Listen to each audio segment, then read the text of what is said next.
Queridos irmãos, graça e paz de nosso Senhor Jesus Cristo esteja convosco. Vamos continuar nossa aula sobre o Espírito Santo. Hoje vamos falar sobre a atuação do Espírito Santo na vida do crente. Depois de considerar a atuação do Espírito Santo no mundo e na igreja, temos de considerar agora cada crente. Em primeiro lugar, o Espírito Santo ilumina a mente do cristão.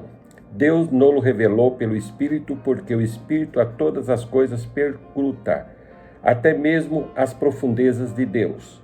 1 Coríntios, capítulo 2, versículo 10. E não vos conformeis a este mundo, mas transformai-vos pela renovação da vossa mente. Romanos, capítulo 12, versículo 2. E vos renove no espírito do vosso entendimento. Efésios, capítulo 4, versículo 23. A importância de deixar Deus desenvolver e usar as nossas mentes convertidas. Ninguém quer um cristianismo frio, intelectual, sem alegria. Isto, porém, significa que devamos evitar o intelectualismo a todo custo. Que os céus não permitam que conhecimento sem zelo substitua zelo sem conhecimento. Ambos fazem parte do propósito de Deus. Zelo dirigido pelo conhecimento, conhecimento animado pelo zelo. Entrega sem reflexão é fanatismo em ação. Mas reflexão sem entrega é paralisia de qualquer ação. É tarefa do Espírito Santo tirar o véu que Satanás pôs sobre as nossas mentes, iluminá-las para que possamos entender as coisas de Deus. Ele faz isto especialmente quando lemos a palavra de Deus que o Espírito Santo inspirou. Em segundo lugar, o Espírito Santo, além de iluminar a mente do cristão, também mora em seu corpo. Vocês não sabem que o corpo é o templo do Espírito Santo que vive em vocês e foi dado por Deus? Vocês não pertencem a vós mesmos. 1 Coríntios, capítulo 6, versículo 19.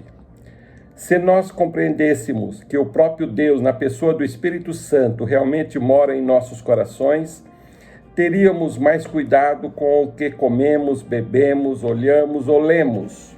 Não é de se admirar que Paulo tenha dito, mas esmurro o meu corpo e o reduzo à escravidão, para que, tendo pregado a outros, não venha eu mesmo a ser desqualificado. 1 Coríntios, capítulo 9, versículo 27. Paulo disciplinava o seu corpo para não cair no desagrado de Deus. Isto deveria nos colocar de joelhos para confessar.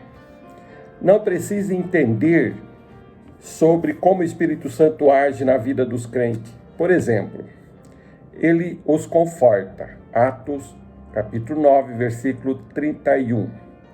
Ele os guia. João 16, versículo 13. Ele os santifica. Romanos 15, versículo 16. Ele diz aos seus servos o que devem pregar. 1 Coríntios, capítulo 2, versículo 13. Ele diz aos missionários para onde devem ir. Atos, capítulo 13, versículo 2. Ele nos ajuda em nossas fraquezas. Romanos, capítulo 8, versículo 26. E até diz aos crentes onde eles não devem ir. Atos, capítulo 16, versículos 6 e 7. Resumindo, vamos resumir em poucas palavras. A atuação do Espírito Santo entre os homens são 3 períodos da história humana. Pode ser definida em 3 palavras: sobre, com e em. No Antigo Testamento, ele veio sobre algumas pessoas à sua escolha, permanecendo por um tempo determinado. Juízes, capítulo 14, versículo 19. Os evangelhos mostram como ele mora com os discípulos na pessoa de Cristo. João, capítulo 14, versículo 17. Do segundo capítulo de Atos em diante, a Bíblia diz que ele está no povo de Deus. 1 Coríntios, capítulo 6, versículo 19. Deus continue abençoando a todos sobre a sua família e que hoje e eternamente, e que a graça do Senhor Jesus Cristo e a comunhão do Espírito Santo permaneça em vossos corações.